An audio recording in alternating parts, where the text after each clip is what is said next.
আমাদের ইন্ডিয়া আসামে বর্তমান ফল ফলান্তির দাম কিরকম আপনাদেরকে দেখানোর চেষ্টা করব। আসেন, Let's go. আম কত করলেন? 240, 260 আর বেদানা 240। তারপরে এটা কি যে লাল লাল দেখা যায় যে কি দোকানদার সেরি দাম কত? এগুলো কেজির প্যাকেট কত? 30 টাকা বেচে 40 টাকা না? আপনার মনে হয় দোকানদারটা নতুন।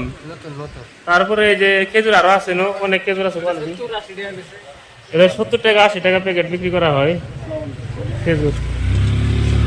এই আরেকটা আছে কিং গোল্ড খেজুর, 220 টাকা আধা কেজির প্যাকেট, 500 গ্রাম। আর আপেল আছে 150 টাকা কেজি না?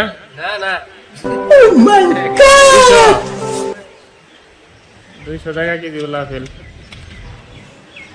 তো আপনারা দেখতে পাচ্ছেন, তো আমরা এই যে কিছু বস্তুর দাম জানাবার চেষ্টা করলাম, তো সাথে থেকে দেখুন আরো আরো বস্তু আছে, ওগুলো দেখাবো। এই যে আছে তরমুজ, তরমুজ কয় টাকা কেজি এগুলা? 25 টাকা কেজি। তরমুজ গুলো তো অনেক ভালো দেখাই। এই যে এগুলা তরমুজ 25 টাকা কেজি,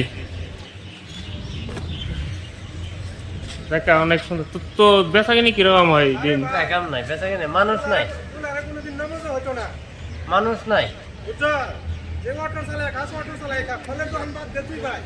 না দোকানটা দিছি দে ওদের মাছটা দি। দোকানটা দেখেন অনেক সুন্দর দোকান দিছে, অনেক ভ্যারাইটিস আছে মাল, অনেক কোয়ালিটির মাল আছে এখানে। এটা হইলো 70 টাকা প্যাকেট। তারপরে এটা হইলো 250 টাকা আধা কেজি স্পেশাল খেজুর। আরেকটা আছে টেমা, এটা 300 টাকা আজওয়া। পানি আছে এটা 1 পোয়া 250 গ্রাম আছে, 300 টাকা এক টেমা।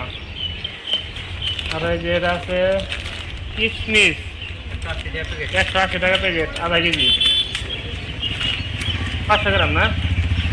হ্যাঁ 500 গ্রাম, 180 টাকা। আপেল 180 টাকা কেজি। আরো আছে এই যেটা আছে আপনার আঙ্গুর ফল 120 টাকা কেজি না? 240 টাকা কেজি। এই আম আছে, আম এগুলো কয় টাকা কেজি? 280 টাকা কেজি আম। তারপরে হইলো বেদানা মনে হয় 240 টাকা কেজি। এত ছোট ছোট বেদানা 240 টাকা কেজি। তো আমাদের ইন্ডিয়া আসামে 240 টাকা কেজি। ওদের মাছ কাবু হয়ে গেছে বেদানা। ঠিক আছে।